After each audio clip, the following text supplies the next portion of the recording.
This might look like any normal 3rd gen iPod Touch, but it's got a secret. Let's talk about how the camera failed and why this never was a product. Firstly, let's just think about it from a design aspect. Here we have the 4th gen iPod Touch. This makes a lot of sense. The camera's in the corner. If you're holding it like a normal person, you're not in the way of the camera. It just makes good design sense. In this case, there's a pretty big possibility if you're holding the camera like a customer, you may cover it up.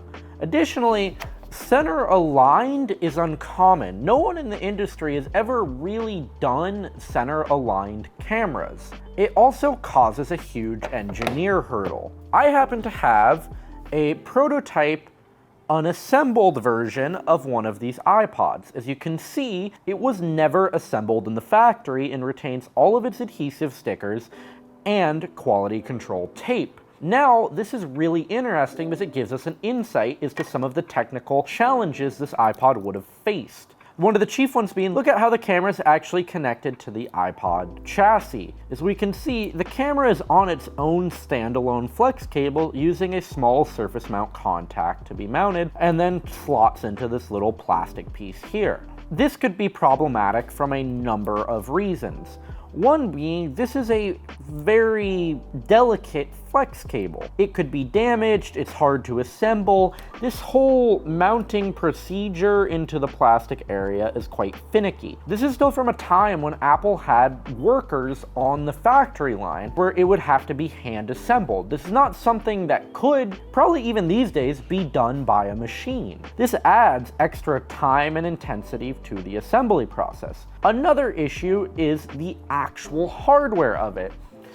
The 2nd and 3rd gen Touch are not very different from what they have on the inside CPU-wise. Now you're effectively adding, especially with the early prototypes, the software complications of running a camera and processing photos to a very early, not powerful SoC. This can be seen in the fact many of these prototypes reproduce absolutely horrendous photos. So much so to the point, some of them are unusable. If we move on to the actual usability of this prototype here, it's laggy, it's shaky, there's no image stabilization, it's inverted. Like why is it inverted? But it's inverted. There is no actual reasonable solidity to this in any nature.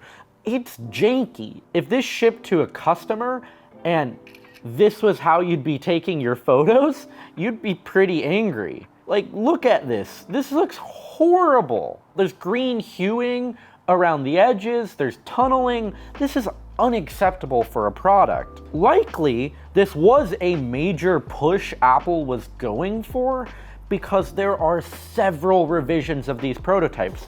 This unassembled one is DVT. That is too far along the process for it to be just an early mock-up of something they thought about doing. My best guess is that Apple wanted to ship this and they kept iterating to try and make it work. However, due to the old SoC, the horrible nature of assembly on the board, it just wasn't something that they could do.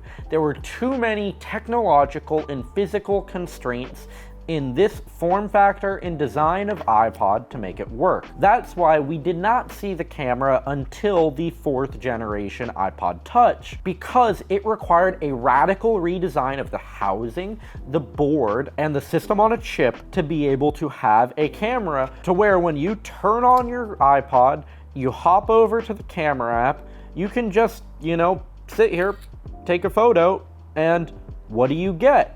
A perfectly good, high quality, easy to take photo. It has some level of image stabilization per se, and it just works. This is the Apple experience we expect, not this. This is just a quick dive into how this product failed. If you want a deep technical dive into the software on it, like I've done before with some of the earliest iPhones ever in the iCard above, let me know and I'd be happy to take a look. If you want a hardware dive into some of the design choices made on these boards, let me know as well. Please like and subscribe for more content like this and more dives into the prototype side of tech.